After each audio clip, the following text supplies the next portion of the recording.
It's a clash we've been itching for, and we're only a week away from finals time now. Will the Roosters be there next week? Here comes South Sydney. The big forwards to clash full frontal. Fahu White, Tedesco. Ball playing, a lovely ball, beautiful. Savala punching through. He sells a dummy. He had to give it to Toya, surely. He keeps it alive though. It mightn't be over yet. They go to the left-hand edge. Here's Billy Smith. If he gets it to Tupou, he'll score. Somehow Souths have saved it. Lucky Sean Kepi was there to help. He might have been over Collins. Walker, Savala, Toya, good tackle. Good ball. Nwanga Nitoasa is over for another try. 21 of the season. Tedesco now rushes towards the South Sydney defence. Gee, that was a brilliant run. They're going forward at a rate of knots. Now Uelu with a kick and follow. Ball spilt out the back. It's off legs. It should be still play on here. Here's Billy Smith. He snaps it over towards Marky Mark. He flies in the air, takes it brilliantly. Ball in one hand, over to Koya, now to Radley. Victor trying to stretch out. Souths come in numbers, and I think they've just denied him. That would have been another one. Another bottler. Uelu from the back. Savala now, Tedesco with a quick pass on. It's try number 2 for the Wanganitawasi, who's serving it up to Jack Whiten, but he's putting on another display of try-scoring wizardry. You dismiss the Roosters, let's assume they qualify in 8th. Could you rule out a Rooster run? Could they be there on grand final day? Oh, hang on, Gray's gone through them. Jai Gray with another sensational run. He's linked up with Ashton Ward and he has burnt them from on his own side of halfway. Oh, Tedesco gets floored now. It's Brendan Smith again. South Sydney to tackle number 5. 2 minutes left in this opening half. Brandon Smith down the short side. Cody Walker, Jack White, and Alex Johnston. Is there anyone else there? Banana kick. Back in behind them. Radley's there. But he can't get back. Gee, that was neat by AJ. Centrefield scrum on the 20. Away to Cody Walker. Walker to Whiten. Tries it in and away. He'll keep it alive here. Back to Cody. Has it. Here's Johnston. Chips over the top. Oh! This has been something. The spoil. Let's have a look here. Yeah, he loses his legs. Yeah. As soon as you lose your legs, and that momentum swings you around on the player's legs, the back of the legs. It's on report. It's been It's not quite 7 sin bins, but there's the first. Tackled right underneath the sticks. Sam Walker, Tedesco, glorious hands.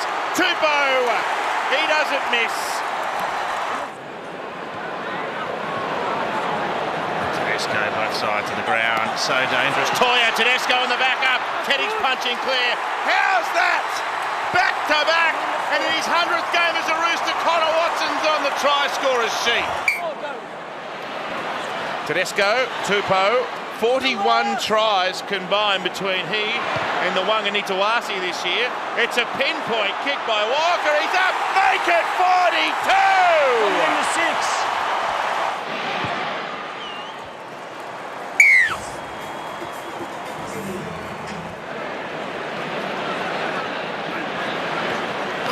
Some room now for Tupou.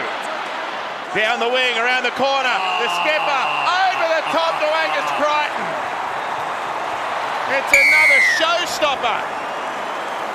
This, however, is an emphatic statement by the Roosters, who will head into week 1 of the finals on the back of a thumping victory in this local derby. 36-6. 66-0 in the past 2 second halves. Yeah. Be able to give us a little insight into what your addresses might be like? No, I just think I'd say one of the strengths of our group this year, I was just saying to Ted, is our ability to sort of talk through things each week. And even at halftime, we were able to communicate like subtle adjustments, and these guys are able to do it. I feel like our communication this year has been outstanding. We highlighted it last week, their talk on field to fix things. Those little mini meetings that you have has been really good. Halftime pre-game, we're pretty clear on how we want to play, but the adjustments have been good. So credit to them, and were fit. The guys, they're ready for second halves as well. I know the attack really clicked in the second half, but I thought the last 10 minutes defensively was the key. Like they had a lot of ball, they were camped on the line, and even that last play right on half-time when Johnson chips and Mark knocks it dead. Yep. How important was that little period, do you think? Yeah, I think they had 2 or 3 sixes again in a row on our line. I think it was at 10-6. It was a pretty important period there. We kept moving. We kept making really good decisions there on the defensive line, even though the fatigue went up. I think there was a 6 again on 4th, and then another one on 3rd or 4th. So there was quite a few plays in that to go 20 plays, maybe 18 plays. I thought that showed their resolve, and then second half you could see they were still going forward. I think the dropout you could still see they were attacking. I think Egan Butcher and Benaya and Steepy and that they kept going forward to attack the runners, which was a pretty good sign about where your hunger comes from and what your desire for defence looks like. Ted, those on-field meetings and recalibrations that Robbo's talking about, have you seen that evolve, or what's that been like given you've lost some very senior voices at the back end of last year? Yeah, it's definitely evolved. That's something we've talked about. It's nice and clear whenever there's a stoppage or a try, just get the group in and, it's just a strong voice from myself and what we need to be clear on going forward. And then if anyone has anything else, they add that as well. But yeah, our leadership group's been outstanding. Rads and Lindsay, Gussie, these guys have been awesome for me. But yeah, we're just nice and clear and on our message whenever we need it. But then these guys having mini meetings outside of that with their edges or the middles or what we need. So yeah, it was pretty clear for us at half time. We dropped too much ball in yardage, gave them too much field position, and if we fix that up, then we could create some opportunities, and that's what we did. I noticed you won an award I saw on social media in 3.5 weeks. There might be another one. Can I just ask, no, you don't want to talk about that, but from 2019 to 2025, 6 years, I think, how's the game evolved, like, for you? Obviously, the NRL has changed greatly, but how's your game evolved? I don't think it's changed too much for myself. I'm always looking to improve and get better, but it's just about combinations and connections with the team, with my edges. I feel like on that right side with Hugo and Bobby and Mark, we've got a great connection at the moment. We're practicing our plays every day at training, and then on the left as well, we're just putting that practice in on execution, our plays, where we need to be, our skills, and then we're going out and trusting that and playing footy. So I don't think my game's really wavered too much over my career, but I'm always looking to improve on every aspect, really. And then again, the guys in and around me, the guys in this team have been playing awesome footy, and that allows me to be at my best. What have you seen, if he hasn't said, what have you seen change? The flick passes now, so yardage used to be a really big thing in support, but I think 4 tries this tonight, that's certainly an element of his game that's improved over the years. Yeah, I think he's very clear on he's been clear for a long time. He's been playing amazing footy for year on year for the Roosters and at all levels, but he's the best ruck fullback in the game. He's changed the way that fullbacks attack the ruck and the way they address the line, and then he's also plays the traditional fullback that everyone else is playing, which is the combination plays, and he's nailing them. As he said, his combination, his timing, his confidence in playing that play, and it's really hard to find someone with the balance between like a system type player and then an instinctive, intuitive, freedom type player at the same time. Usually the intuitive player doesn't want to work, don't touch me, let me do my thing, whereas Ted does all the work, works harder than anybody else, runs the system, believes in it, drives it, but then has the ability to move to the intuition and freedom on the back of it. It's an incredible balance to do both. I think Scott asked you yesterday if you thought you were ahead of schedule. Can I ask, now that you've qualified for the finals, given everything at the start of the year, just how do you reflect on it, and how proud are you of this squad when a lot of people, probably a few in this room, were writing the Roosters off, and everything you've been through, you're in the finals again? Yeah, I think most people, a couple of people thought we could do something this year, and we're improving. we haven't got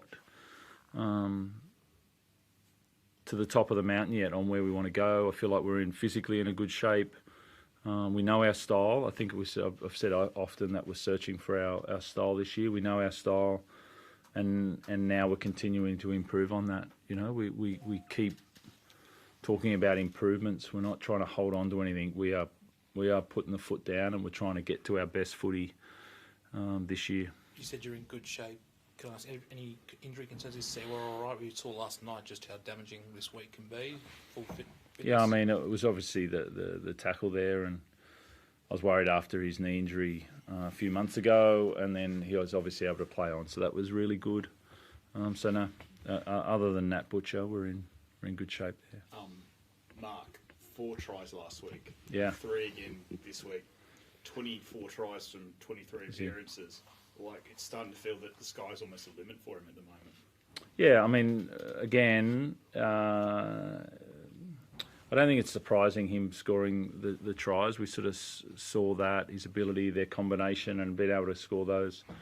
It's been his desire to pick up the whole game of rugby league. I mean, rugby league people like, and I think we are as well, but like to think we're unique and we're tougher than the other sport and all of that. But, I mean, this guy's come across, and it's a credit to... there's some things that we can learn from the freedom of their play, and if any other ones want to come over, then they're more than welcome. Because I do think we get to exhibit the skills that they get to practice sometimes a bit more. But he's been able to do the attrition part, and then he's been able to do the freedom part. It's even defensively, though. He came up with a couple of really good hits Yep. in that first half, and then there was the sweep of the Alex Johnson try as well. It just seems like he's so much more comfortable as a league player now. Yeah, him and Rob Toyer's doing a really good job as a right centre for a young guy, just turned 21. It's quite rare. I know Billy Slater's talked about it quite a bit, about his movements, and a part of that is having a really good... I mean, the winger adapts to what the centre does, and they've got a great player in Cody Walker out there. I mean, what Cody can do, and he's got beautiful hands on being able to sit guys and choose the right play. And the only way we were going to stop that was through Mark on a couple of occasions, and he did that. And so he'll follow his brother in Rob, but he's also got to be able to cover him when he's getting held up by Cody. And Mark did that, I think, 3 times in the second half on those shifts to that left. And that's the bit that you're seeing. You're seeing defensive work, you're seeing yardage work, and then you're seeing freedom of play. Well, you touched on Benai earlier. How pleased have you been with the way that he's been starting games and setting the platform there at Hooker? Yeah, I mean, he's been great for us. I mean, Connor is our long minute 9, but to start Benai, I thought he overplayed his hand last week, but we believe in him, and we just had to have a conversation around how he starts the game, and he was outstanding tonight. And then also the confidence to put him back in. And whenever I've finished the game with him as well, he's done a really good job. He brings a lot of energy to the game. There's a youthfulness about him and an intensity about him, and the boys enjoy that. There's obviously a lot of youth in this team. How do you make sure all of those young guys don't get overwhelmed by the build-up to a big finals game? Yeah, I think we're enjoying the challenge of what are we capable of. I think that's I think you've got to keep learning. As I said, we're not trying to hold on to something or that. We're just on task, and so usually that can get heavy and can get it can fatigue you. I feel like it's had the other way. I feel like the pure focus on week to week has been really good, and there's no different this week. We've been practicing this. And it has been winner takes all a bit for the last couple of weeks for us, and also for the last probably 6 weeks. But we're just looking forward to next week, rest on the weekend, and then get ready to go. It'll be a 7th or 8th place finish, yep. Which is traditionally tougher, and it's an extra. It's sudden death, like you said. But the way you guys, like the points and the free-flowing attack in you, do you feel like you're putting the rest of the comp on notice a bit? Oh, I don't know. we've been trying to win games in our style. That's what we've been trying to do. Like, that's basically it. We haven't been. There's no motivation externally. We're not trying to build up. You know, you said we couldn't do anything. We haven't really. We're just trying to be the best team we can possibly be, and play our footy and really value what the guy next to you is doing. You know, are you working really, really hard for your teammate? And so that's all we're focused on. You know, if that's not the most important motivation, then I'm not sure what is. You know, you can create stories in and around all that, but it is purely, can we play our best footy next weekend? What does that look like? Now let's enjoy the week, get prepared, do everything you can, and let's go out there and play our best footy because it's still ahead of us. Thanks. Thank you very much. Wayne, plenty of fight in that first half. How do you sum up the whole 80 minutes tonight? Oh, there was lots of effort from us, and we just didn't play as well in the second half as we had in the first half, and they were pretty consistent. The Roosters, they stayed at the game and picked up their tries, and which we couldn't do. Season's done. You've been here a long time, Wayne. You've spoken in the past about the injury toll and everything else. Yeah. Now that it's all said and done, what do you make of it? Because it's quite unprecedented what the Rabbitohs had to go through. Yeah, it is. I've certainly not experienced it anywhere else. In the past, I've had my moments, and lots of players missing on that, but not as severe here and for such a long period of time. Probably tonight was the closest we've got to getting. We've still got 6 or 7 top players not playing, so for the last couple of months we're at 10 plus. The players that have played in the NRL this year weren't available for selection. So anyway, I'm looking forward. We've got everybody kind of cleaned up that we have to with injuries and that, and I'm hoping that we can all start the pre-season together and not have a whole lot of players on bikes and sitting watching everyone else train. How beneficial can the past 5 or 6 weeks have been? A lot of fight showing. You did get a few guys back. Is that something you can build on going into 26? Yeah, well, we kept fighting all year. I don't think it was just the last 5 or 6 weeks. We just weren't playing top 8 teams. That was the difference. And yeah, there's a lot of things that we'll benefit from. The Joy Greys, the Wards, the Humphreys, all got a lot of experience that they wouldn't have probably got in a normal year. And that'll hold us in good stead going forward. And there's a few other young players in that category as well. So yeah. When you look at your depth, and there will always be players injured, so it's what your backup is. And they've got some really good experience this year, the backup players. Is anyone who caught your eye this year that maybe going into 25 you didn't expect them to, you probably didn't even think they'd be playing? I think young Ward was a classic example of that. He's been tremendous. He's good out there again tonight. Yeah.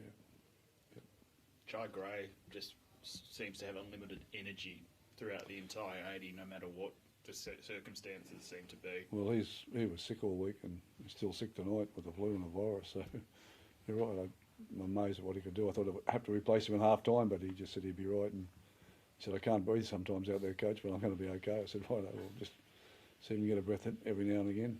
What about the wheels on him in the lead up to Ward's try? Yeah, no, we see that every week with him, but he's a very courageous player, and him and young Ward, the pair of them, like just young boys and young men actually, and all under 75 kilograms, and they play like they play.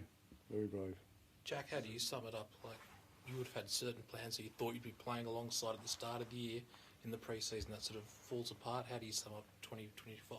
I think it's a footy world. You never know what you're going to get. Comes with a mixed bag of tricks, you know what I mean? We've had people in and out, and as Wayne said, we've had some great young talent come through.